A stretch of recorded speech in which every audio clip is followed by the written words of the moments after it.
that was transforming for me to have God's affirmation that, of course, women's voices are not only welcome, but needed in the church. In fact, when half the church is silenced, the church is impoverished.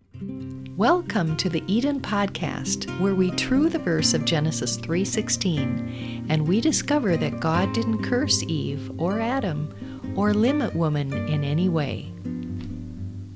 So in that year, I retired from the BSF area team. I retired from them. I applied to and was accepted into a grad school.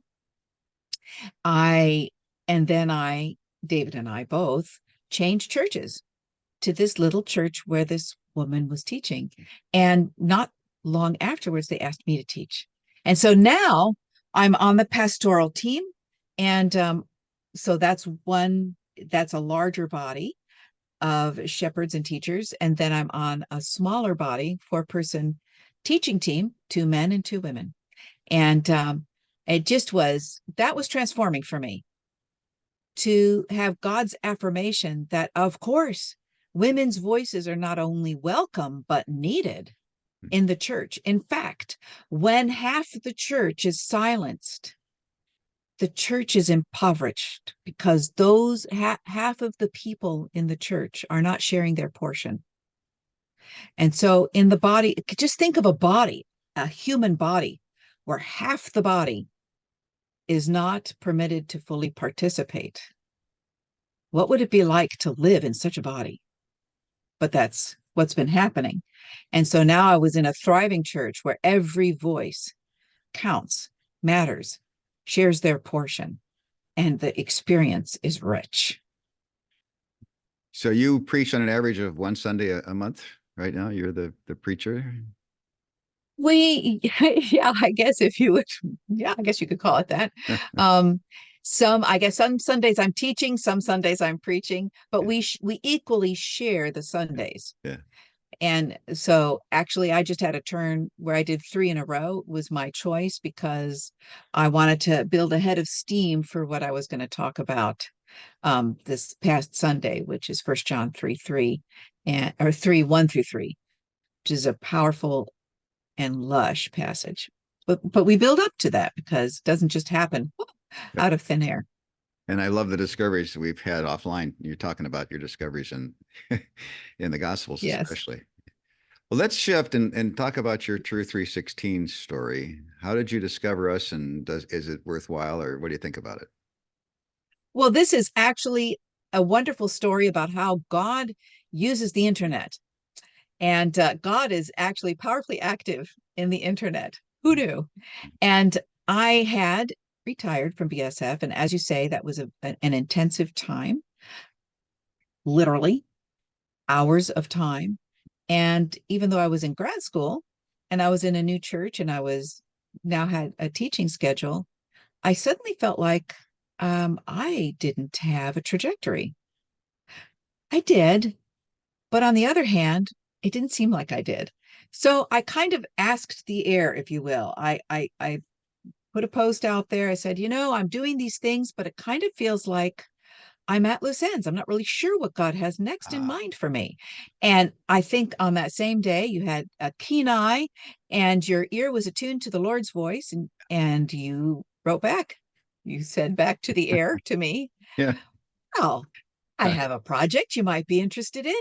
I remember that. I remember that post now. Yeah. Remember that? Yeah. Yeah. And so we got to talking, and you had some wonderful workshops you were doing at the time. They needed to be on Facebook, or rather YouTube. And how shall we get the word out, and how shall we set them up, and so on. So we worked on that. I had no idea how to use YouTube. So I thought, well, I better make my own channel. So in case I make any errors, it won't hurt True 316. So I set up my own channel. I thought, oh, well, this is fun. So we got your channel all dolled up. Now let me just jump in. My perspective on this was, you said to me, I like the Zoom workshops that you've done. I had 20 of them and I'd done over a year. And what's your YouTube channel, Bruce? I said, yes, I don't have a YouTube channel. You said, well, you really need to put that up on YouTube. And I said, that's a great idea. but I don't know how to do it and I don't have the time. There was a long pause. And then you said, well, can I do it for you? And I said, oh yeah, that'd be great. But I didn't know, you didn't know how. That's right. And yet you offered to do it. So then you taught yourself how to do it and then you did it. All right. So here's a commercial. Yes. People can go to YouTube now and they put in the @ symbol. It's the @TRU316. And that's our YouTube channel now. And we've got, tens, lots of people paying attention to our YouTube channel, and you're welcome to go on and subscribe if you haven't subscribed to this yet, and you're listening to this or watching this. Please subscribe at True 316. So now you did that. Keep going now. Sorry. Well, and so I saw the material in these workshops, and it's really grand. And I think you had started podcasting, and so you had scripts that you were using, and I felt like those scripts really should be made available, and you agreed. And then we agreed together they really should be a book. And then I thought, if I were reading a book that was telling me things that I'd not only never heard before from the scriptures, but they were also things that were very unlike, one might even say the opposite of what I thought the scriptures were supposed to say because of other teachers, I would want to see for myself. I would want to go back to the scriptures and be able to piece together what the Lord showed you. I would want God to open my eyes to that. And so how would I do that? Well, with my BSF training, it just seemed like we should have some Bible studies, and you agreed. And so what did we do? We put together some books and we put some Bible studies in them, and we wanted them out there right away. And we wanted them to be at a price people could buy. So we said to each other, well, we're just going to self-publish then. Why not? This way we can price these books to an income that an ordinary person can buy books. And we're going to be able to have them say exactly what we want them to say, even though it might feel controversial in some circles. And so we did that. And we published those books together pretty quickly, I think. We got them all done. So what we did that. What we have now is 4 books called the Eden Book Series. And each of the chapters, it corresponds to the first 4 seasons. So people can listen to this on the Eden podcast, go back to season 1, 2, 3, 4. But then if you want the study guides and interact with it across the table with somebody or in a small group or on Zoom or however, Joanne wrote those study guides and we ran them all by Joy, who double checked all these things. And the fun thing I think about it is that you can get the paperback and within a day or two if you're a member of Amazon Prime. But you also published them for us, Joanne, in Kindle ebook format. And and we priced it at $3.16, which is because that seemed like a good number. So people can get that, and we have them also on Audible. So we're working hard to get the word out. And then somebody came along and said, we need to, Bruce, can you resurrect those Zoom sessions again? And so now what we do is we do 2-week long workshops.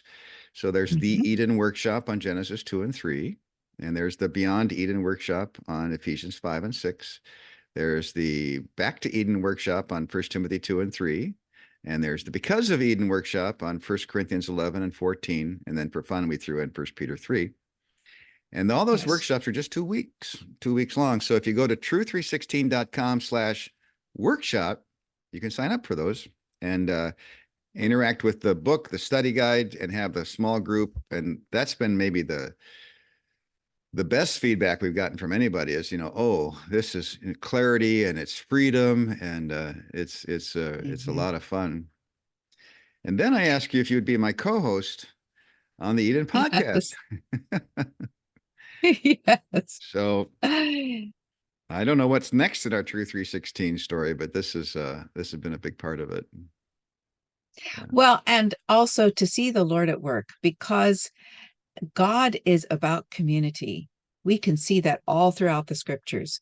In the very beginning, God did not want that one lone man to be alone. Certainly, that could have been the way. It was a perfect place to live. And that one lone person was in perfect communion with God. But God didn't want that. God wanted community for the human being. Mhm. And God wants community for us. And God wants community for True 316. And so God began to add people to the team. And that began with workshops, and it has continued with, you have annual events in Minneapolis. And it's really continuing with people who have gone through the workshop and now are supporters of True 316 in a variety of ways. So that has been beautiful to see, God creating community in True 316. And it's fun to have other people to be together with. I enjoy it. Well, it's been fun to have you in together with us right now. I can already tell we're going to have Yes. to cut this into several episodes. So we'll do that. The Joanne Hagemeyer story on the Eden podcast. Thanks, Joanne. Thanks, Bruce. Bye. True 316 Foundation is the home of the Eden podcast. Join us for $3.16 a month or more. Let's true the verses on the key passages on women and men. Go to true316.com/partner. True 316 is strengthening and encouraging many, and we're getting stories every day of lives changed through our ministry. We're the home of the Eden podcast, and we're getting the word out that God didn't curse Eve or Adam or limit woman in any way. Our volunteer help is wonderful, and we grow stronger with each new true partner who gives to the True 316 Foundation so that we can cover the costs to do the technical work of the Eden podcast, to coordinate our True School workshops like the 2-week Eden workshop on Genesis 2 and 3, and to make the True 316 Foundation function in its outreach to scholars and students around the world. You can give now with a one-time gift. And better still, you can join now and become a monthly donor. We call our monthly donors our true partners. Please join now by going to true316.com/partner.